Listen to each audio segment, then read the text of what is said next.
Iran पर Israel और संयुक्त राज्य अमेरिका का वार कच्चे तेल पर मच गया हाहाकार। सोचिए विश्व व्यवस्था पर क्या पड़ेगा प्रभाव। राष्ट्रों को शक्ति प्राप्त करना बन गया है स्वभाव। ईरान और इजराइल के मध्य संघर्ष ने विश्व के बहुत सारे देशों को अपने जद में ले लिया है। यह युद्ध 28 फरवरी को एपिक्यूरी ऑपरेशन के नाम से अमेरिका ने जारी किया, तो वहीं इस युद्ध को इजराइल ने रोरिंग लायन ऑपरेशन का नाम दिया। तो ईरान कहां पीछे रहता, उसने भी इस युद्ध को फतेह खैबर ऑपरेशन की संज्ञा दिया है। प्रिय साथियों, आइए हम उन कारणों की पड़ताल करते हैं जिन कारणों से ये ईरान और इजराइल तथा अमेरिका के बीच ये संघर्ष प्रारंभ हुआ है। जब हम इसके कारणों की पड़ताल करते हैं तो पहला कारण ईरान पर इजराइल और अमेरिका के हमले का जो बिंदु प्रकाशित होता है वो है परमाणु कार्यक्रम और मिसाइल क्षमता को नष्ट करना। अमेरिका और इजराइल चाहते हैं कि ईरान परमाणु संपन्न ना होने पाए।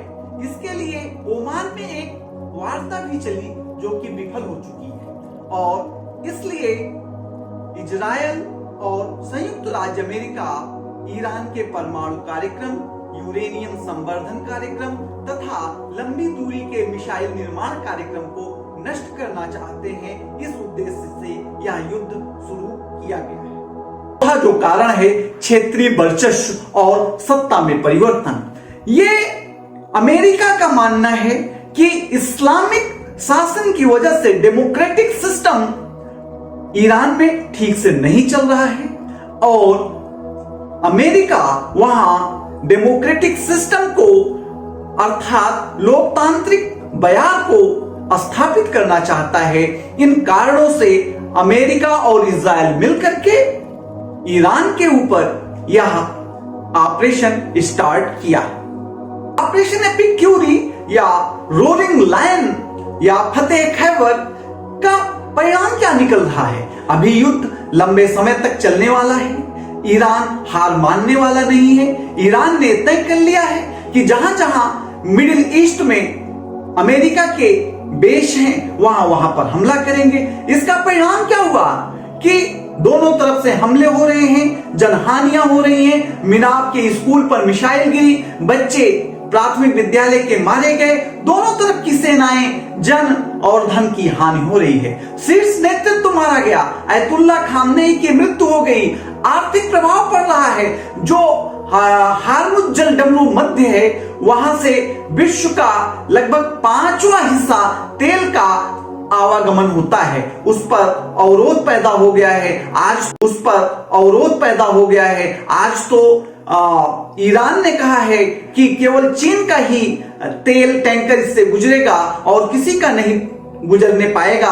परिणामतः कच्चे तेल के दामों का युद्ध का आर्थिक प्रभाव भी परिलक्षित होता है। हार्मुज जलडमरू मध्य को ईरान ने बंद कर दिया है, और जहां से विश्व का 5वां भाग तेल का निर्यात होता है अर्थात आवागमन होता है, जिसके कारण कच्चे तेलों के दाम में आशातीत वृद्धि हुई है। साथ ही साथ इस आर्थिक प्रभाव में शेयर बाजार में भी गिरावट दर्ज की गई है। इसका परिणाम क्षेत्रीय अस्थिरता दिखाई पड़ रही है। मध्य पूर्व एशिया के देशों में यह युद्ध चिंगारी की तरीके से फैल गया है। चाहे बहरीन हो, चाहे इराक हो, चाहे जॉर्डन हो, चाहे कुवैत हो, चाहे कतर हो, चाहे संयुक्त अरब अमीरात हो, चाहे सऊदी अरब हो, सब जगह पर सैनिक शुरू हो गई हैं और अमेरिकी वेश को ईरान नष्ट करने का प्रयास कर रहा है। कुल मिलाकर के ये क्षेत्रीय अस्थिरता और वर्चस्व की राजनीति का एक जीता जागता उदाहरण है। यदि इसे अंतरराष्ट्रीय राजनीति के सैद्धांतिक दृष्टिकोण से देखें तो ये यथार्थवाद, नौ यथार्थवाद और बैलेंस ऑफ थ्योरी के सिद्धांतों को दिग्दर्शित करता है।